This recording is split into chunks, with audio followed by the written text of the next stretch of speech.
So like most economists, we try really, really hard to pretend we're better than politics, but inevitably the two are intertwined, and it's honestly naive to look at either in complete isolation. Political agendas have ruined many good-intentioned economic plans, and bad economic conditions have ruined many political initiatives. The new Department of Government Efficiency and its aim to lower US government spending to rein in ongoing budget deficits is a good idea, but it has clearly been mired in just a tad of political controversy. In the interest of complete fairness, sometimes essential economic policies have to be pushed through, even if they are going to be politically unpopular. Massively cutting down on government spending is going to involve cutting funding to people who are not going to be happy about losing their grants, their contracts, or their jobs, and that is completely reasonable. However, effective governments also cannot and should not become needlessly bloated just in the interest of keeping people employed for the next election. Realistically, if fiscal policy was conducted purely on economics, this arguably should have been done decades ago.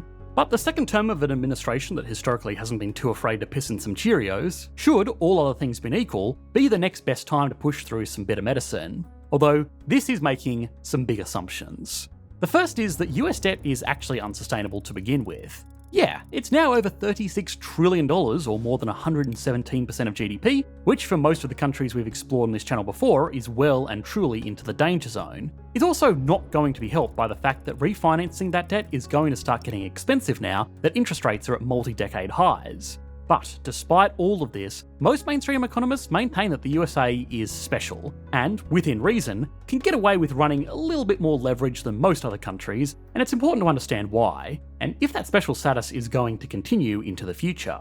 Now, if this is truly unsustainable, the next obvious question becomes, is DOGE the right tool to fix the problem before it's too late, or is this just a political initiative masquerading as a solution to a manufactured economic problem? So, has US debt finally gone too far? Can DOGE actually turn this around, assuming it was managed flawlessly? And finally, are there better solutions to this problem? Obviously, coverage of this issue has inevitably been mixed along political lines, with a shocking number of outlets not even acknowledging the respective ideas or failures of this initiative. That's why a tool like Ground News is so important. Ground News is an independent, subscriber-funded website and app on a mission to give readers a data-driven, objective way to read the news. It gathers related articles from around the world so you can get different perspectives in one place. For example, the debate over USAID's shutdown by DOGE illustrates exactly why diverse perspectives matter. Left-leaning coverage framed Musk and DOGE actions as threats and an unconstitutional shutdown of USAID, emphasising the need for systems to be restored, while right-leaning outlets de-emphasise the constitutional questions, instead using terms like shutter and dismantling, while highlighting DOGE's efforts to combat waste, fraud and abuse. Every story comes with a quick visual breakdown of the political bias, factuality and ownership of the sources reporting, all backed by ratings from 3 independent news monitoring organisations. There are real-world consequences to not seeing the full picture of pressing issues like this, from shaping public opinion to public policy. This is why one of my favourite features is the Ground News Blind Spot feature. This surfaces important stories exclusively circulating in the left or right media bubble for more nuanced perspectives on the world we're living in. I think Ground News makes it easier than ever to check your biases and make up your own mind, all without being overwhelmed or misled. Go to ground.news/explain to save 40% on the same unlimited access Vantage plan I use to get my news on the economy and the world. Supporting Ground News not only supports my work, it supports an independent news platform, giving us agency over the information we consume. Okay, so the first thing to recognise is that this whole thing is not totally unprecedented. We have already explored the extreme cost-cutting done by places like Argentina to fix up their fundamentally broken economy, and the DOGE program is clearly taking some inspiration from that. Now that is worth addressing separately, and we will get to it, but in a slightly more controlled manner, even the US has actually been here and done this all before, and not even really that long ago. Most recently, in 1993, the newly elected government pushed through the Omnibus Budget Reconciliation Act, which, amongst other things, sought to drastically reduce government spending to reduce the budget deficit. This plan also simultaneously involved raising taxes, primarily on higher income earners, but we'll also get to that detail later. Now this plan, in conjunction with, to be fair, a very strong overall economy and the adoption of modern technologies like the computerisation of administration systems, saw the federal government deliver its first budget surplus in over 2 decades. What's more is it was the largest surplus in US history and lasted 4 years up until 2001. Since then, the US government has never run a surplus again, and it's been consistently spending more than it brings in tax revenue in a budget deficit. Now, a quick side note is that a budget surplus doesn't necessarily mean that the country has no debt. It just means that it has more revenue through taxes or other forms of income, like potential natural resource rents, than it spends on all of the various things that governments spend money on. What's more is that running a budget surplus doesn't even necessarily mean that the government has to pay down its debts, or that it can't take on more debt. Just like an individual that earns more than they spend might maintain a mortgage and might even do a cash-out refinance, there's no mandate for a government running a budget surplus to commit that extra money to exclusively paying down debt. There are a few economies around the world where the government consistently brings in more money than it spends, but they still have significant national debt. Now, to be fair, those countries, like, Norway for example, don't have the level of debt that the USA has, but it is still there because in moderation there are some big advantages to having at least some government debt. And as a bit of foreshadowing, this is particularly important for the USA, so remember that for later. For now though, in the USA, these details are largely academic because of course an individual or a government that is spending more than they make really has no choice other than to take on debt. One more thing that probably needs to be mentioned is that a trade deficit is different from a budget deficit. Trade deficit is just when a country imports more than it exports, budget deficit is when the government spends more than it taxes. Okay, so with the admittedly somewhat confusing jargon out of the way, what is to stop the government of today committing to the same kind of deficit reduction measures that worked 30 years ago? Well, there are a few things. One of the interesting details here is that this government spending cut was done back when government spending was a much smaller part of the overall economy, accounting for around 20% of GDP. In the USA today, government spending is almost double that at 35% of GDP. Realistically, this means that there is a lot more spending to be cut down on. Just reducing the rate of government spending to be proportionally in line with what it was at the start of the 1990s would already cut trillions of dollars from the budget. And that's before the omnibus cuts, which reduced spending even further. So this is starting to sound pretty promising for DOGE and its merry big bald men. However, it's also important to consider that this significant nominal and relative increase in government spending now means that the economy is also much more dependent on government spending. Realistically, this isn't a good thing, especially in the long term, because it encourages economic participants to cater to the government as effectively the largest customer in the economy. On the extreme end, if government spending takes up most of the country's economic output, that's just a centrally planned economy, which tends to be very bad at allocating resources, compared to economies with a healthier mix of consumer, investment, and government spending.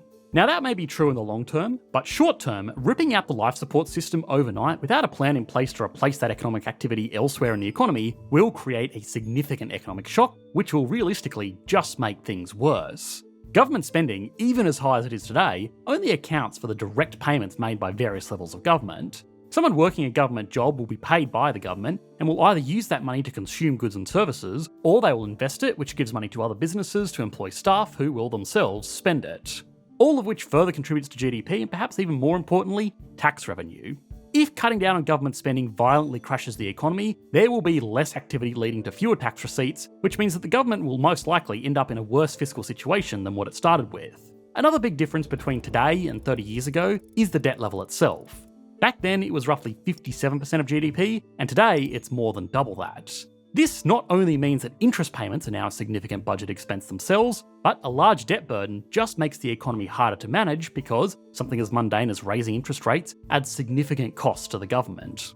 All this is to say that DOGE has the unenviable task of threading the needle between cutting down on government spending without destroying the foundation that an increasingly dependent economy has been built on. This is going to take meticulous, long-term, methodical planning that will inevitably involve some compromises and most likely take years to put into action, let alone see results from. So yeah, alright anyway. Starting with that stated goal of cutting $2 trillion from the budget every year, that is a tall order that by comparison would be more than 5 times larger than the Deficit Reduction Act of 1993, even after accounting for inflation. So why this number?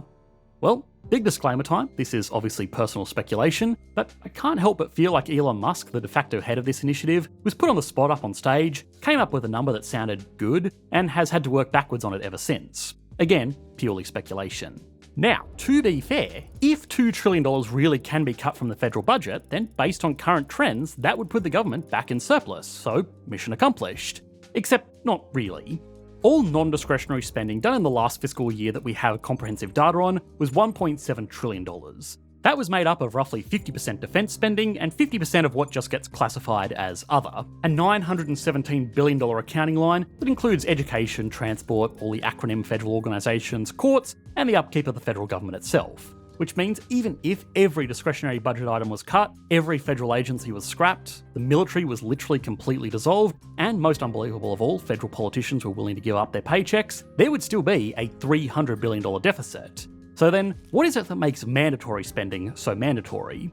Well, mandatory is probably honestly another confusing word for this. Really all it means is that programs are established with rules about how money is going to get spent, and whatever those programs need within the confines of those rules gets given to them. For example, military budgets are discretionary, so military leaders need to ask Congress for money and justify that based on what they're going to be expected to do with that money, and of course the government can deny that money or give them a tighter budget. A non-discretionary item, like income security, is based on rules set by the government, but once those rules are set, how much money is spent really depends on how many people participate in those programs based on eligibility. For example, if 1 million people meet the rules to claim income support, the government is mandated to pay it. Or if 100 million people meet the same rules to claim it, the government is still mandated to pay it. Now that makes this spending much harder to control because it's not set down to the dollar in advance, and things like welfare payments will depend on variables like unemployment. A problem this can create for DOGE is that if they cut a lot of expenses and workers from the discretionary section of the budget, that could in turn create unemployment, not only for the laid off workers, but also from the businesses that relied on government funding and the businesses that relied on those businesses, which would end up, at least in the short term, shifting spending money from discretionary services to mandatory welfare. Another problem is that legally, it's a fair bit harder to change mandatory spending. The government needs to either alter the eligibility rules or payment amounts, which must be passed by majority in the Senate. So yeah, getting to $2 trillion is going to be extremely hard, but realistically, a smaller number would be fine, especially if it can be done consistently.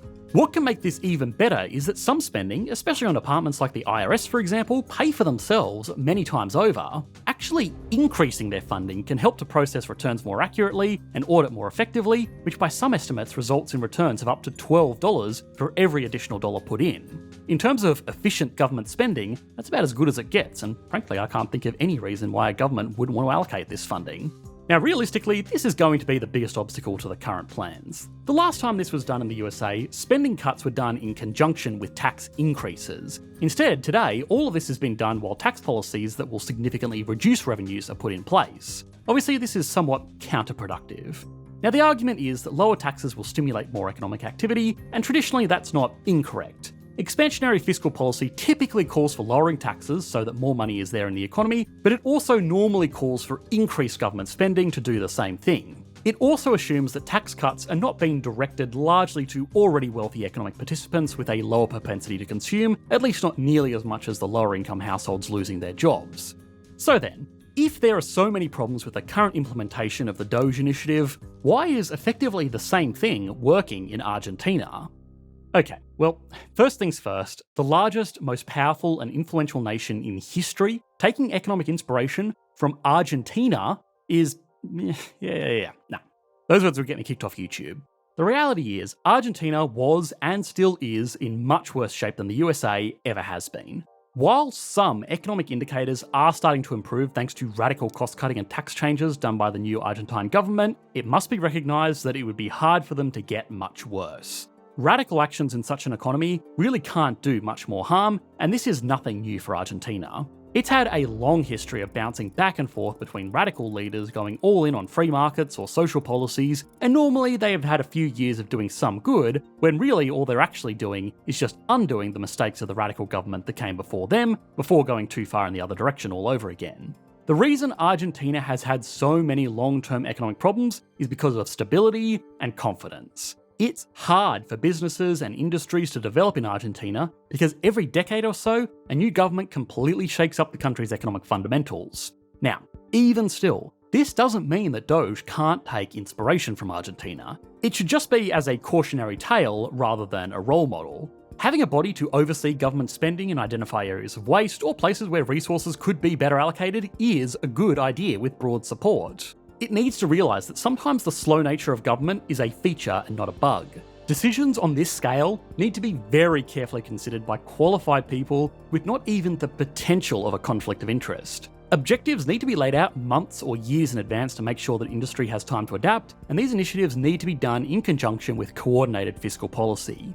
Now, we actually made an entire video just last month on how to guarantee economic failure, and there are some worrying similarities between all of this. Anyway, you should be able to click to that video on your screen now. Thanks for watching, mate. Bye.